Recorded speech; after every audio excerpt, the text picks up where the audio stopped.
na karne ng baboy, kumpiskado sa Paco, Maynila. Motorcycle accident sa Barangay Culiat, Quezon City, 2 ang sugatan. Bahagi ng commercial at residential building sa Legarda, Maynila, nasunog dahil sa hinihinalang sumigaw na LPG, 4 ang nasaktan. Mahigit 30 milyong pisong halaga ng mga pirated DVD nasamsam sa raid ng optical media board sa isang mall sa Baclaran. Sa Buenas Balita, sobrang may lamang 100,000 piso, isinauli ng nakapulot na high school student sa Lucena, Quezon. Sa Panabo, Davao del Norte naman, security guard, isinauli ang napulot niyang pitakang may lamang 40,000 piso at mga alahas. At Heart Evangelista, binasag na ang katahimikan sa hiwalayan nila ni Daniel Matsunaga. Huwag pahuli, tutok na sa unang balita.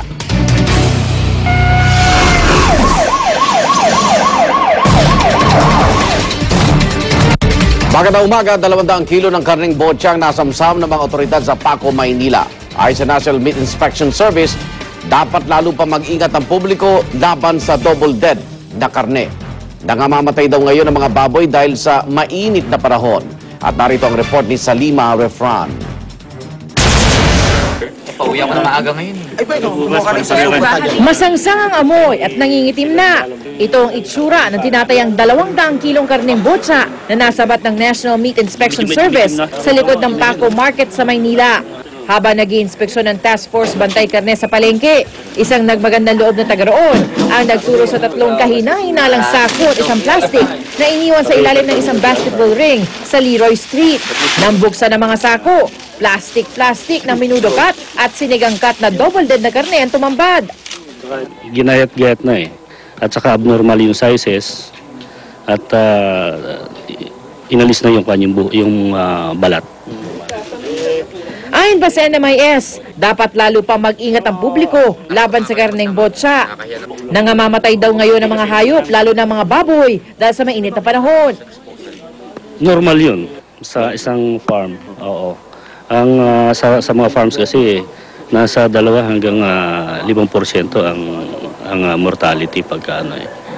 Kamukha nito sobrang init ng panahon, ano? Ang mga nagtitinda ng karneng baboy sa Paco Market may pakiusap sa mga nagpapakalat ng botsa. Tigilan na nila kasi pati kami napipiktuhan eh. Sana sa mga bumibili, tingnan din nila kung maganda yung binibili nila. At alam na nila yung kung botsa o hindi. Ito ang unang balita mula sa Maynila. Salima Refran, reporting. Mag-asawa sugatan matapos sumalpok sa taxi at sinasakyan nilang motorsiklo sa Quezon City. Nagsisisihan naman ang rider at ang driver ng taxi kung sino ang may kasalanan sa aksidente. Narito ang report ni Oscar Oida. Halatang di mapakali ang rider na si Ernie Campaner habang tinutugunan ng mga rescuer ang sugatan niyang misis sa bahagi ito ng Congressional Avenue Extension, Barangay Culiat, Quezon City. Kapwa sila sugatan makaraang makabangga ng kanilang sinasakyang motorsiklo ang isang taxi sa isang U-turn slot sa lugar. Ayon kay Campaner, padiretso daw sila nang biglang magpumilit na pumasok sa isang U-turn slot ang naturang taxi. Galing siya doon sa kabilang side. Kami parating, busina ako ng busina sa kanya. Lalagpas na kami, pinilit siya pang makapag-U-turn dito samantalang galing siya sa kabila eh. Gate naman ng taxi driver, matulin daw ang takbo ng motorsiklo. At bukod dyan, lata namang nakainom yung driver eh, ng motor eh. Bumaba ako. Tapos pagbaba ko, tinitingnan ko, tinanjay ko sila. Bigla ako pinukpok ng helmet. Tapos okay, nakalma na maya bumangon ulit, tumayo ulit, pinagsusuntok na ako, hinawakan mo ako. Siyempre sir, kahit naman ikaw sir, makita mo asawa mo ganyan, di ba sir? Magagawa mo yun. Ay, init ang ulo mo sir. Siyempre, kahit sa misis mo, ayaw mo mangyaring ganyan, di ba? Hindi naman itinanggi ni Campaner na nakainom siya. Kaya nga raw imposibleng mabilis ang takbo nila. Medyo nakainom ako kasi galing kami sa birthday ng pamangkin ko. Pero, paano saan ito gumawa? Hindi, okay lang sir. Kasi sabi nga ng misis ko, dahan-dahan lang tayo kasi nga nakainom. Dahan-dahan lang talaga kami sir. Agad namang naisugod ng ospital ang sugatang misis ni Campaner. Patuloy na iniimbestigahan ng mga otoridad kung sinong dapat managot sa aksidente. Ito ang balita sa Quezon City. Oscar Oida, reporting. Tuloy-tuloy ang manhunt operation laban sa 6 pang suspect sa pang-hold up sa money changer shop sa Robinson's Galleria noong Marso. Ang 2 suspect na una nang naaresto sa Iloilo, sasailalim pa lamang sa inquest proceedings. Narito ang report ni Dano Tingkungko. Halos 3 linggo matapos ang madugong pang-hold up sa isang money changer sa Robinson's Galleria kung saan isang patay at 6 ang sugatan, nadakip na sa wakas ang 2 sa mga suspects sa Lemery, Iloilo, sina Willie Enriquez at Erenio de la Cruz. Naaresto sila kasunod ng matagumpay na pakikipag-ugnayan sa Iloilo Police. Meron kaming information that they will be moving out from Iloilo going to Bacolod. So, yun ang lead namin. Sinabangan niyo na sila dun sa highway na yun?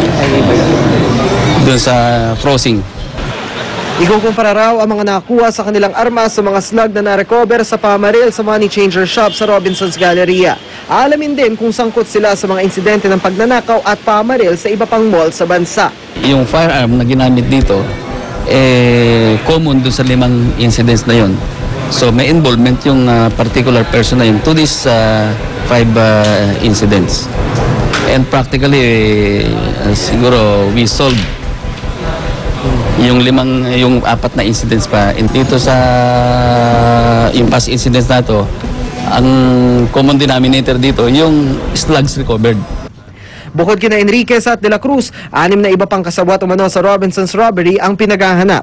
Kabilang sa sinusuri ng pulisya ay kung may kaugnayan sila sa Osamis Group, nakapareho raw sa estilo ng kanilang pang-hold up. Para sa unang balita, Dano Tingkong, reporting. Sa ibang balita, sumingaw na LPG ang itinuturong sanhi ng sunog na tumupok sa bahagi ng commercial at residential building sa Legarda, Maynila. 4 ang sugatan sa insidente. Narito ang report ni Ivan Mayrina. Di malaman kung saan nanggaling at nagsimulang lumakas agad ang apoy na sumiklab sa residential at commercial building na ito sa Legarda, Maynila. Nasa tapat lang mismo ng gusali ang Tanduay Fire Station at makalipas lamang ang 30 minuto na ideklarang under control ang sunog. Batay sa investigasyon ng Bureau of Fire Protection, isang sumingaw na LPG mula sa unit ng mismong may-ari ng gusali ang posible umanong pinanggalingan ng apoy na kumalat sa katabi nitong unit. Ang terminology po namin yan ay tinatawag nating gas cloud explosion. Siguro naiwanan yung LPG gas stove na naka-open without any flame.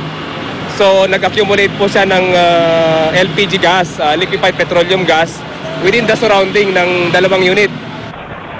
4 ang nasaktan sa insidente. Ang mismong may-ari ng gusali na si Romy Di Masaway, si Fire Officer 3 Albert Albay, isang Dr. Villablanca at ang 13 anyos na si Alfred Peñaflor na nagtamo ng second-degree burns.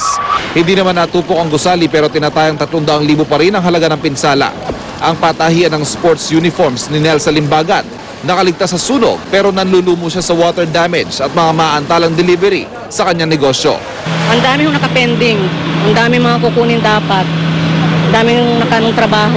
Uso pa naman mga liga ngayon, ano? Kaya nga ho, ang dami nga ho eh. Nakanong ngayon lahat, ewan. Nabasa lahat eh. Para sa unang balita, Ivan Mayrina reporting. Naalarma ng PNP sa kaliwat kanang kaso ng mga pagnanakaw na kinasasangkutan ng mga suspect na nakamotorsiklo o tinatawag po na motorcycle riding in tandem. Dahil dito, inihimok ng mga otoridad ng publiko na makipagtulungan sa mga pulis para labanan ng mga kriminal. Narito ang report ni Emil Sumangil. November 17, 2011, nakuna ng CCTV ang paggablot ng 2 suspect na sakay na motorsiklo sa shoulder bag ng isang pedestrian sa Lower Bikutan, Taguig. Tumakas sa mga suspect pero kinalaunan na corner ng taong bayan makaraang mawala ng gasolina ang motorsiklong gamit nila.